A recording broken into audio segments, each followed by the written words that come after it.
Yo, what's going on, guys? It's your boy Cobra. We're back at it again. We're back on Halo. We're here doing our thing. Today, I'm mostly going to be talking about some stuff that kind of, I guess, clear some things up. It seems like there was some confusion in my last video where I was talking about the cancellation of seasons within Halo Infinite and what that means for the game and what that could entail for us in the future. So I want to get this set straight. The end of seasons does not mean the ends of like resets and the ends of these little operations that we have here. Actually, what it means is we are going to be getting these operations much more frequently around the same time that we've had the winter contingency operation, maybe a little bit shorter than that. That does not mean also an end for resets either. It just means resets are going to come sooner when it comes to ranked play. And honestly, it's a two-way street of like, is this going to be good for the game? And this can be really, really good for the game. When it comes to being really good for the game, at least in my personal opinion, is one, we get content faster. I don't think there's absolutely anything wrong with that. Actually, that's more of a good thing. I think most people are hitting a point in the gaming sphere of things that are very, very tired of drip-fed content where it only comes in, once every 3 months, and it's really not a lot to keep up with a game's life cycle. And honestly, it really puts the games in a situation where yes, it'll be popular for 2-3 weeks after it comes out, and then significantly dip. And pushing out content this way, where it's every couple of weeks, 2 to 3 weeks, it's much more healthy for the gaming community, I think, in my personal opinion, and the Halo community as itself. Also, when it comes to things like ranked play, a lot of people who hop into ranked play are either they're one just to grind out ranked on their own and just have some fun with it, or two, it's a lot of, from what I've noticed at least, streamers and such trying to make a name for themselves and show how good of a player they are. While I'm not somebody who typically hops into rank, mostly because I don't have a team to run with, even though I typically would. We used to have an old duo that we would run with all the time who unfortunately can't get on as much as he used to, and it was really fun then. And I've debated on hopping back in maybe for like some solo stuff and trying to maybe pick up some people to play with. But I think a good thing in that case when it comes to the ranked system of Halo is it allows for quicker resets for when new players get in. And I want to mind you that some people can look at this as a bad, I look at it more as a positive. We have a lot of new players coming to this series after either never playing Halo before or kind of abandoning the series, years ago. And for somewhat justifiable reasons, I can understand why people would have possibly at one point dropped Halo and just not really cared much about it. But with this new influx of players that we have had within this game and within its community, it allows for this aspect of where a new player can hop in, they can place a rank 1 season, but they could possibly not have much play time. They don't have a lot of time to play, but they've significantly improved from the beginning of that season to the direct end of that season. They just haven't had a lot of time to grind. And I think with a shorter season, it allows people to be more properly raced within their rankings. It allows more people to kind of fix a problem or a season prior that was filled with problems and grow from there. Or it also allows for someone to kind of be more within their player base.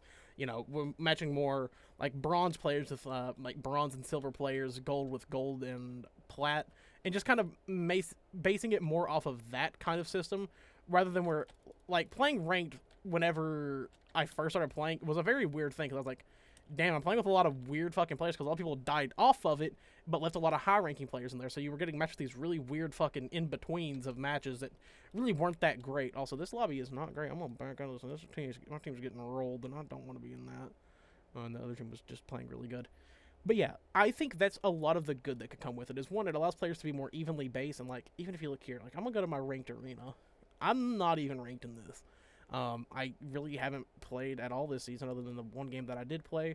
Like I said, I've debated on hopping back in because I do find ranked in Halo to be a lot of fun. I like a lot of the changes they make with it and kind of how they update it as the game goes on. I think it's really interesting and like fun to hop into. But when it comes to the bad side of what this could entail for the game, I think it's something that does need to be looked at. And I'm hoping with as good of work 343 has done in recent months of really keeping in touch with the community and listening to the issues and listening to the things that we don't want to see in the game, I am deeply hopeful that if this turns out to be a bad thing where the content feels very lazy and lackluster, that they listen to it and maybe they implement some new ways to get around that. I think I've made some comments in my last video that I think would really help with the content not feeling super lackluster is one, more challenges to do each season. I think that would really help with the longevity of a season of like, oh well, I completed the battle pass, but I have all this other stuff I can do too to just to earn shit.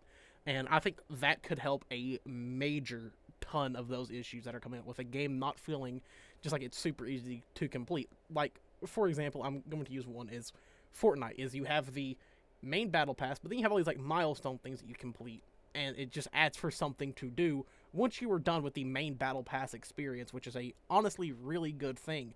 It gives you more things to grind out and just overall more to do in a game. And I know a lot of people kind of, I guess, are tired of hearing the term grinding things out, like, just because of how certain FPSs have done it, where it's like, COD is literally just a camo grind. But having those things to do in a game really does add to the lifespan of it. And if you can put it out each season where it's things that are worthwhile to go for, and things that just make the game more fun to play, and just give the players a sense of accomplishment, it will keep people around for a longer amount of time than it would if you were to just cut it out super, early and kind of just put a little bit of half effort into it. Rather than that in this game, or they're kind of, using this as a testing ground for the next game in the series, or whatever they may be doing.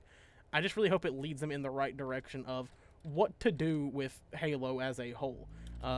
I think most people will know that Infinite had a pretty rough launch out the gate, and it really is coming back in a bunch of huge ways, which is really, really good to see, is this game kind of coming back into the spotlight and people being like, having fun, wanting to play Halo again. I think it's just a great thing overall for the community. And I've noticed it's also just, it's introducing a lot of new people. People who have never once played Halo or have never really were properly introduced to it due to the criticisms and the issues that were encased within Halo 4, 5, and Infinite and onward, as well as the Master Chief Collection. So I'm hoping that it kind of just leads to better things for the game. I'm hopeful for it because I think 343 has done really good recently, and I just hope they continuously, grow and strive to be that dev team that does strive for the best for their community, because honestly, that's the thing that keeps these games alive, is having a very strong player base. And where Halo hasn't been in the limelight recently, like games like Call of Duty, they can't really be justifying a lot of fuck-ups because they just don't have the base to do that. Like, it's just how it is, and it's the honest truth. And as much as I want to shit on COD every single day, they have a base that does stick around, and whether that's good or bad, it definitely allows for that game to have a lot more, what the fuck was... There was so much happening right there, my brain, like, fried amongst it. I was like, huh? Okay. Yeah, that was interesting. That was really weird and fun. But yeah, that's just my take on it right now. I guess we will see how it ends up being once it goes into effect here soon. Some other news as well, some things that I've seen floating around. I'm not 100% sure on it. But it looks like we are officially getting something that I have wanted for so fucking long in this game. It's a minute thing, it's a cosmetic, but it's something that I'm just like, please just let me have this already.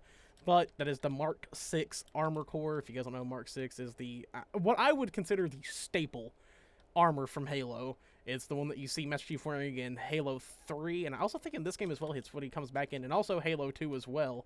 It's just iconic. It's the trademark Halo armor style, is the Mark 6. Where did you come from? I see. An active camo user. If you don't know, I've had a lot of complaints about active camo in this game also recently. I don't think it's as bad in the pro circuit as it is in casual play, but seriously, active camo can fuck off. I feel like it's so strong in this game compared to... Wow, I missed both those. I'm dog butt. But I'm also, like, kind of busy, and I'm trying to get this video out and done. Okay, you're dead. Get out of here, you nerd. Okay, I missed that one too. Let's go. There's no way in hell that I... You know what? We're all of us in this circle that just died here are bad players, and that's okay. I like being a little shit sometimes. It makes it interesting. I like being a little dog butt at the game here and there. It really does add to the entertainment value of what I do. And people are like, wow, he's so good and bad. And it's like, yeah, dog, that's what I strive for. I don't want to always be good at the damn game. I want to be a little bit, shitty. I want to show people that I don't know how to, aim with a fucking mouse and keyboard.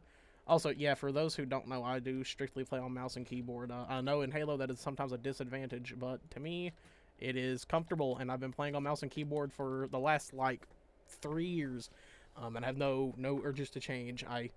I know it makes it look weird when people watch me play. Like, are you playing on fucking mouse and keyboard? Yes, I am. That's why my movement style is so different from a controller player. It's also why I have a very specific movement style when it comes to Halo specifically. Is I have a very, I guess, more movement based in my gunplay and how I go about my fights that I take. Like right there. I kind of just slide around on people and shit, and people get really confused. They're like, oh, you really use the movement to its full capacity. And it's like, yep, that's kind of how you have to play with this. Honestly, it makes it more fun. It makes for more diverse gameplay. I like when a game has different kind of styles depending on what you play on. And I'm not gonna lie, Halo's done a really good job at that. Even when it comes to like the Master Chief Collection, for example, there's a lot of different player bases just due to everyone playing on like different systems or different like platforms. Just makes it really fun. So yeah, if you guys ever have questions about why I play Halo the way that I do, it's definitely different from how I used to play when I played on controller. And Halo's like one of those weird middle ground games too, where I've noticed that controller is weirdly enough way more precise than mouse and keyboard, and I think it's just because that's what Halo was built for, is for controller play. But having a little bit of like diverse gameplay and shit, and actually just getting pretty good as a mouse and keyboard player on Halo has been honestly a really fun experience. It's been fun to like relearn a game that I've played for so fucking long. Like whenever I was consistently streaming the MCC, it was fun because people were like, "Oh, you play on mouse and keyboard? You just play really differently compared to like the normal player." And I'm like, "Yeah, I do, because you have to learn how to play this way." And it is a bit of a learning curve, I'm not gonna lie. But hey, if you ever feel like picking up mouse and keyboard on Halo, you should go do it. Also, goddamn, the fucking energy sword is really fucking me this game, and not a good way. And it's one flag, and we're not gonna win because I never care to win in one flag because I don't like one flag. Honestly, at this point, I might as well just switch my little fucking header as the number one flag hater, because that's exactly what I strive to be. I need everyone to know that I do not like one flag in Halo. It is my least favorite mode, and it always will be. Nothing can change that either. Okay, Okay, Millhouse, calm down. Rip.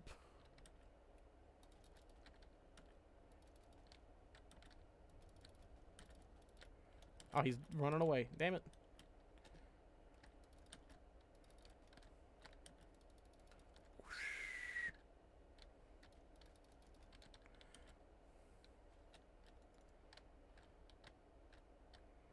Is he gonna run up here?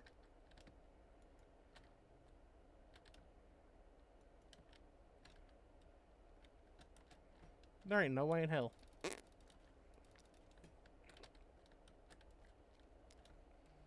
He didn't know what to do there. Brother, I threw him off a little bit. Well, that was definitely a fucking game. But yeah, I mostly just want to do this video to talk about, like, some things that are just coming with the game and kind of giving a more in-depth answer on what I meant by the end of seasons in Halo. So I really hope you all are looking forward to that. I know I am, just because I'm looking forward to just something new, something refreshing in this world of gaming where everything is literally a fucking battle pass. I don't think I've played a shooter in the last 5 years that is not pertaining to its battle pass. So it's nice to see something new, something a little bit more refreshing.